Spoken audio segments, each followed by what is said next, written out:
Some moments reshape a life so quietly that no one notices until years have already passed. It was an afternoon thick with heat and grit in Cartwell, Montana. The kind of heat that pressed heavy on a man's shoulders and made even strong horses drop their heads toward the dirt. Eli Marsh had come to town for one thing only. He'd bought a chestnut gelding for $12. Strong legs, wide chest, calm eyes. That was all he needed. He folded what was left of his money, tied the lead rope to his wagon, and figured his business was done. Then the auctioneer's voice changed. It didn't rise. Narrowed, tight, and careful, like a rope pulled close to breaking. "Next lot," the man said, shuffling papers without looking up. "Work arrangement, young woman. Capable farm labor and household duties. Previously placed in Granger County. Returned on account of incompatibility." That last word hung in the hot air like smoke. Incompatibility. The crowd shifted, boots scraped, hat brims tilted. A few short laughs passed through the yard like a bad wind.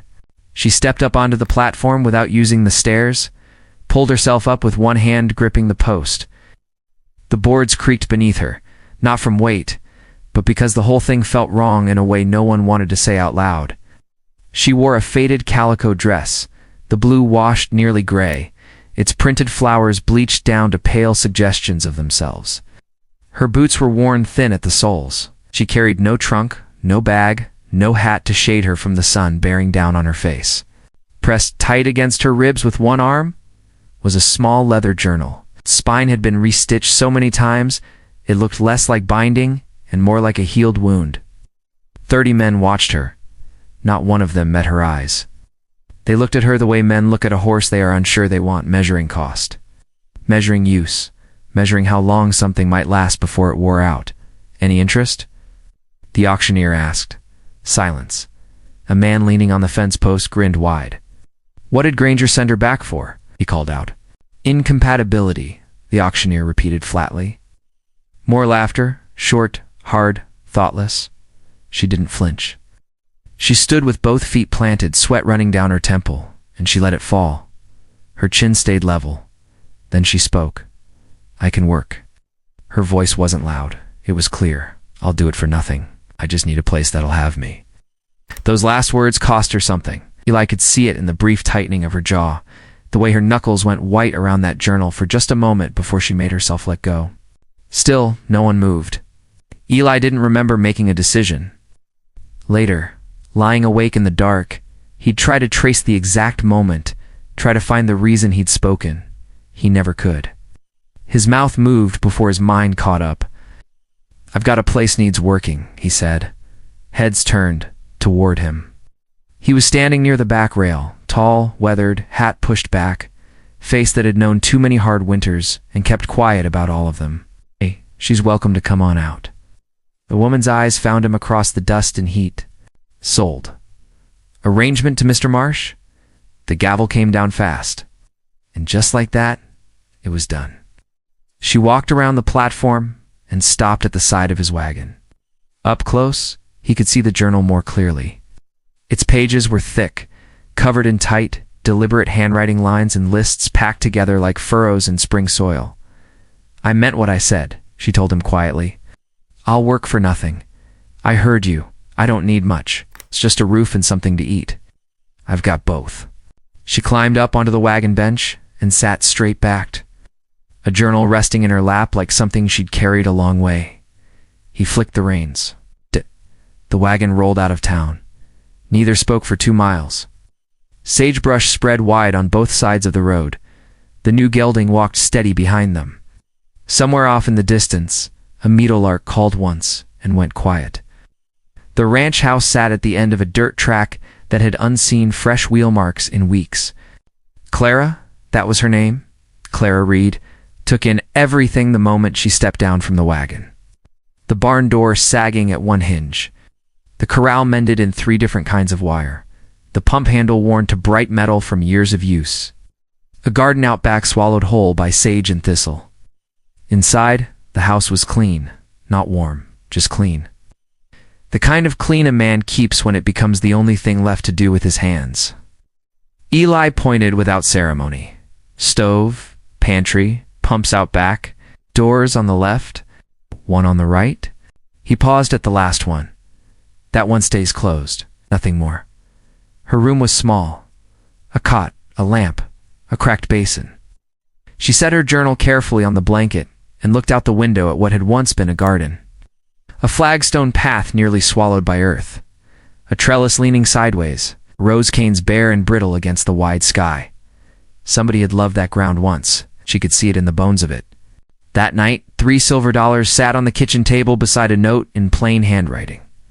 For anything you need in town, not already on my list? She picked one up, an 1883 Morgan dollar, edges still clean.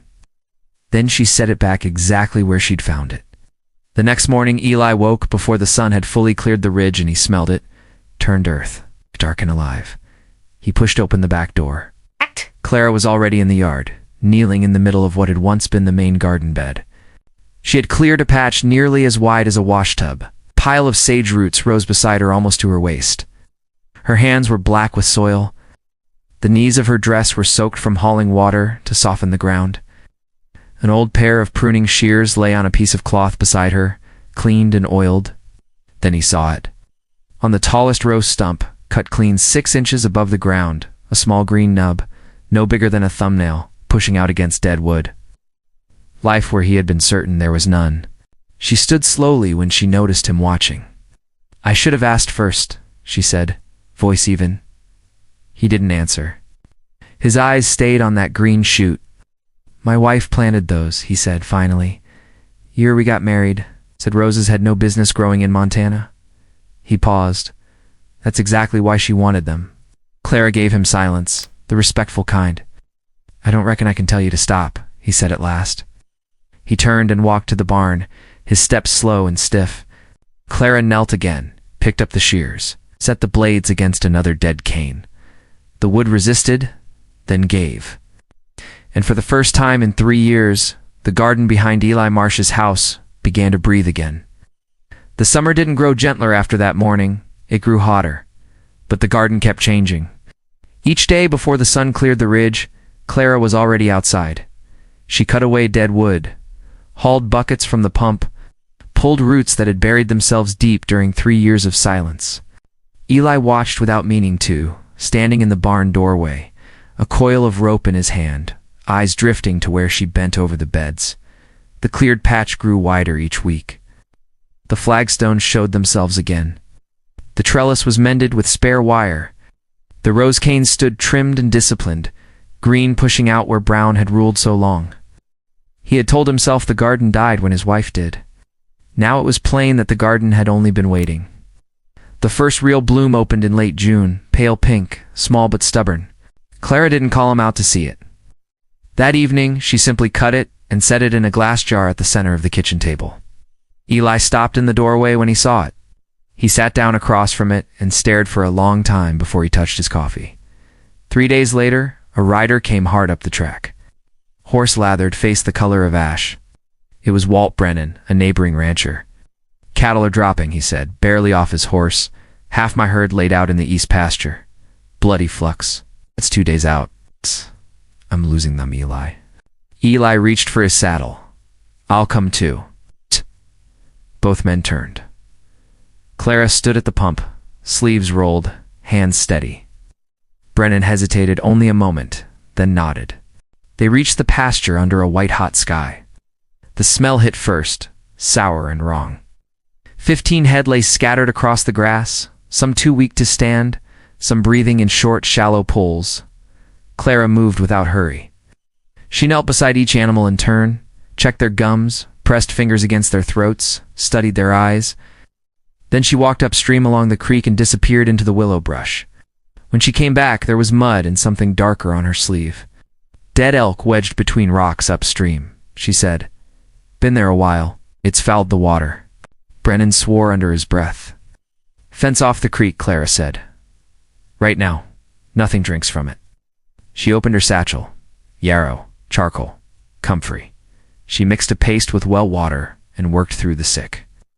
Animals one by one, 6 hours in punishing heat, sweat and grime streaking her face, hands trembling by the end but never stopping. By sunset, she had treated every animal still breathing. 2 yearlings didn't make it through the night.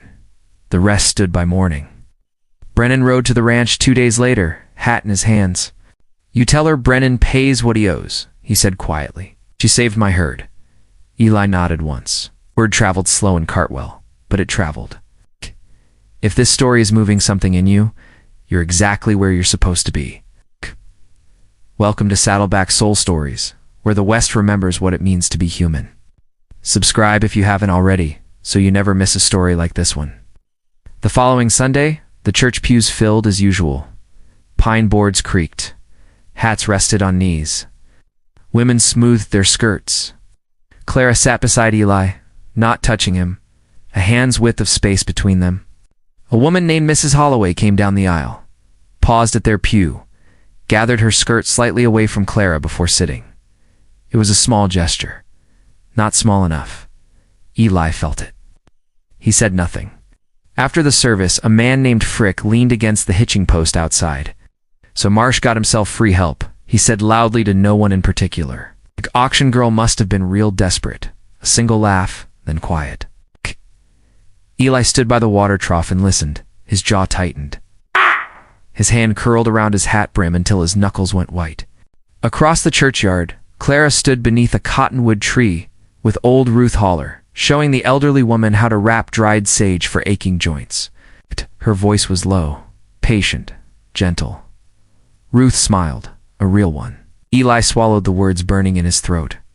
He walked to the wagon instead. The ride home was quiet. That night he opened a door he had kept closed for 3 years. His wife Eleanor's room smelled of dust and something faint, dried lavender. The quilt half finished on its frame. The needles still stuck in fabric. Moonlight washed pale over everything he had refused to touch.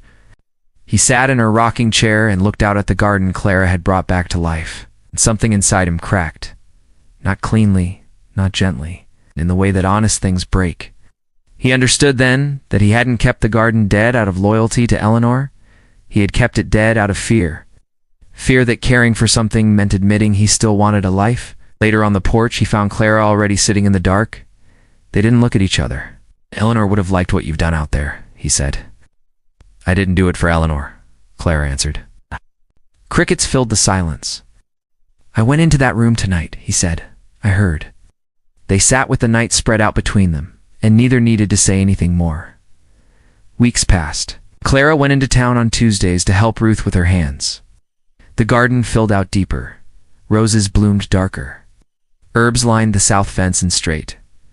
Careful rose, yarrow, fever, few, comfrey, lifting small white faces toward the sun. One afternoon in August, Eli rode back into Cartwell for feed. Frick was on the store porch again. "So Marsh got himself free help," Frick said lazily. Auction girl must have been desperate. Eli climbed the steps, stopped in front of the man, close enough that the grin faded completely. "I'm saying this once," Eli said, voice flat and level. "That woman walked into Brennan's pasture and saved near his whole herd. She gave Ruth Haller back the use of her hands. She brought my garden back from dead ground." He held the man's eyes. "You call her auction girl again. You'll answer to me." The porch went silent. Frick looked at his boots. Eli turned and walked away. That evening, he handed Clara a small wrapped parcel on the porch. "For the garden," he said. Inside were cowhide work gloves, new, unmarked. Her size, she slipped them on. The leather creaked once, then settled soft around her fingers. The tears came before she could stop them. She wiped them away with the back of the glove and went back to work. Eli watched from the porch steps. For the first time since Eleanor died, roses stood on the kitchen table every week. And for the first time since the auction platform, the town began to look at Clara Reed not as something that had been returned, but as something that has chosen to stay. August settled over the ranch like a long breath slowly let go. The garden was no longer a project. It was alive. Roses climbed the mended trellis in thick green waves. The flagstone path ran clean and straight. Herbs stood strong along the south fence, their small white blooms tilted toward the sun. Even the air around the house has changed. It carried the scent of earth and bloom instead of dust and old grief. Eleanor's sewing room door had stayed open since that July night. Eli had moved the quilt frame into the main room. The unfinished double wedding ring pattern caught the afternoon light, blue calico glowing against old cotton. It wasn't finished. He hadn't touched the needle, but it was no longer hidden. Some things could stay unfinished and still be part of living. The town had shifted too, not warm, not kind, just different. Mrs. Holloway no longer gathered her skirt in the pew. The space beside Clara had narrowed to almost nothing. Ruth Howler shelled beans on her porch with fingers that bent again. Brennan's cattle grazed steady in clean pasture. Still, there were things left unsaid between them. One late afternoon in August, Eli stood alone in his bedroom. A walnut box sat on the dresser. He hadn't opened it in years. He lifted the lid. Inside lay the pieces of a life before the silence. His mother's cameo brooch, Eleanor's wedding band on a thin chain, a deed to 30 acres of bottomland along the creek, silk ribbon holding a small lock of dark auburn hair. He touched each one carefully. Then he closed the box and carried it to the kitchen. Clara was at the table trimming roses for fresh blooms laid beside the mason jar. She had Eleanor's shears in one hand, steady and sure. Dirt marked the knees of her dress. The gloves he'd bought her were dark now with use, shaped to the curves of her fingers. She looked up when he set the box down. He sat across from her and placed his hands flat on the table. "This here's everything that mattered before," he said slowly. "My mother's brooch, Eleanor's ring, the deed to the creek land." He swallowed. "I want you to have it." Clara's hand went still on the shears. "That's not mine," she said softly. "You already have it," he answered. She looked at him then, not quickly, not with surprise, just steady. "You're not somebody I took in," he said. "You're not Charity. You're the one I've been waiting for to build whatever's coming next." The words were plain. No decoration, no poetry. Just the truth of a man who had run out of reasons to keep quiet. The kitchen held the silence like something sacred. Clara stood. She walked around the table and placed her dirt-marked glove gently over the walnut lid. "All right," she said. One word. But it carried weight enough for both of them. She didn't open the box right away. She carried it to her room and set it on the windowsill beside the pruning shears.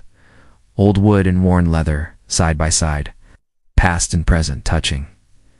Then she came back. Eli poured coffee. They walked to the porch as the sun dropped behind the ridge. The garden stretched below them in evening light, roses deep red and soft pink. Herbs straight and ordered, the trellis firm, the soil dark and full. They sat in 2 chairs, close enough that their elbows nearly brushed. Crickets started up in the sage. A meadowlark called once from the fence post. The sky shifted from gold to deep blue. "The yarrow's going to need cutting before September," Clara said. Eli nodded. "We'll get to it." The air cooled slowly. The scent of roses drifted upward from the beds below. The ranch no longer felt like a house kept tidy out of habit. It felt lived in. The locked door had opened. The garden had come back. And the woman who had once stood on an auction platform, asking only for a place that would have her, now sat on a porch where she belonged. They didn't need to touch to know it. They didn't need to speak to confirm it. Some stories don't end with a grand gesture. They end with 2 people sitting side by side, watching something they built together take root. And this one ended with roses on the kitchen table, an open door in the hallway, and a rancher who finally understood that keeping silent was just another way of staying locked up. He was done with locked doors, and she was done with platforms. Thank you for riding along with Saddleback Soul Stories. If this one stayed with you, share it with someone who needs to hear it, and make sure you're subscribed so the next story finds its way to you.